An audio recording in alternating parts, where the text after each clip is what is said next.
Hello, and welcome to this presentation about the Master of Education E-Learning and Instructional Design program. My name is Gail Matthews DiNatale, and I'm the concentration lead for the E-Learning and Instructional Design concentration. I have almost 20 years of experience in the field as a developer of online and mobile resources. Now, in that time, I've seen a lot of changes. This is a particularly exciting juncture for me and for others in the profession because the tools have become increasingly easy to use and we have a wealth of resources available to us. But there's one catch. Technology does not automatically enhance learning. So for e-learning to succeed, it needs to be thoughtfully designed and creatively implemented. In other words, it's not about the technology, it's about the design. Let me tell you a little bit about what we're going to talk about today. I'm going to begin with an overview of the settings and the professions in which instructional designers, e-learning designers find themselves. I'm going to talk a little bit about the future of e-learning, and then I'm going to turn it around to our program, looking at eLID's mission, curriculum, and design. We'll wrap it all up by talking a little bit about our program's distinctiveness. This is the mission statement for the e-learning program. You'll notice defining features that we're future-oriented and that our program prepares people for a range of work settings: corporate, nonprofit, higher education, K-12, and government. Our program, E-Learning and Instructional Design, would help prepare you for a position as an instructional designer. But I want you to think twice about that because instructional designers have many different job titles. These are just a few. What's in a name? This is another indicator of the many opportunities and doors that open up for people who have certifications or degrees in this field. We also often work in partnership with educators and subject matter experts because most people don't have this background and therefore they need our help in this process. I encourage you to search job boards for people who have these kinds of titles, and you'll see the rich range of settings, the variety of work, and also some of the skills and capabilities that you need to succeed in this kind of work. In January 2013, Diana Oblinger, and she's the president of EDUCAUSE, which is the main organization for technology and higher education, she made the remarks that you see on this screen. Her point was in the early days of online learning, this format allowed people to transmit information faster, cheaper, sometimes even better. Now, we've moved far beyond that. We're in a different kind of age, an age in which everybody can find everything, and therefore, the challenge is to help people make the best kinds of connections with their learning, with their materials. And so we took Diana's words as a call to action, and we set out to build a future-oriented program that equips professionals to usher in this connected future. We canvassed leading professionals in the field. We talked with education visionaries, all with the goal of creating a state-of-the-art program that is designed to help you have the tools that you need, not just to succeed within your given profession, but to also help shape the future of the profession. So in the information age that Diana referred to, learning was very directed. The teacher was the expert, and the learners were the receptacles into which knowledge was poured. As such, educators were responsible for what they provided. The goal was delivery of course materials, delivery of lectures.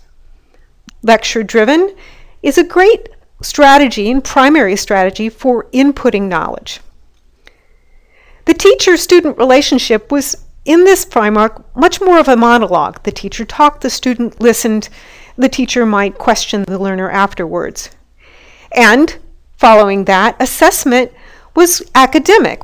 Work led to quizzes or tests or term papers. Now let's compare that with the connected age.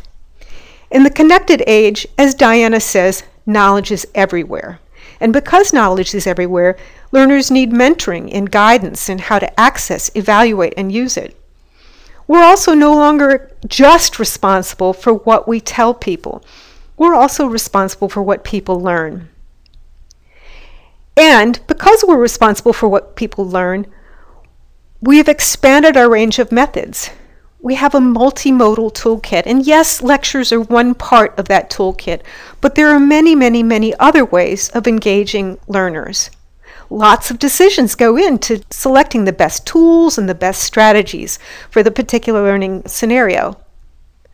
Learning is also social within this framework. It's a dialogue that includes peers and even people outside the program. Even in the context of self-paced learning, people want to know that they're a part of something larger.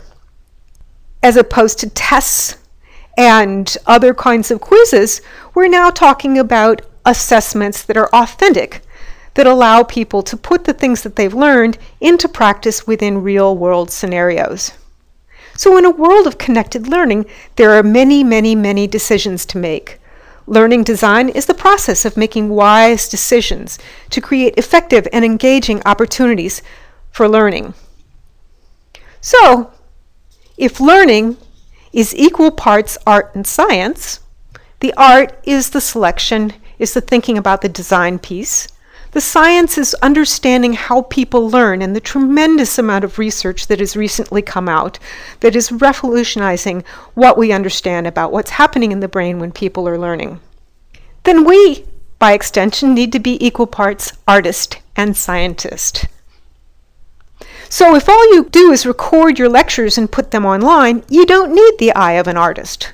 If all you do is test and quiz, you don't need to know about the latest research when you create trainings, courses, and programs. Professional expertise is enough. But if you want to move out of the information age and into the connected age, you will need much more than that if you want to keep pace with change, innovate, and help shape the future. This is where the competencies or capabilities that we've identified through our conversations with experts and leaders in the field come into play. In addition to having professional expertise, they told us that the people they hire need to be systems thinkers, communicators, creative problem solvers, and to be culturally responsive in creating materials that operate within a globally connected society. How do we do this? The cohesive curriculum that we've designed helps develop and refine the capabilities that you saw in the previous slide. We'll get into the curriculum a little bit more in terms of details, but before we move into that part of the specifics, I'd really like to talk about the nature of the experience. You may or may not have experience teaching or learning in a fully online environment. And because our program is fully online, you may be wondering what that will feel like when you're taking our courses.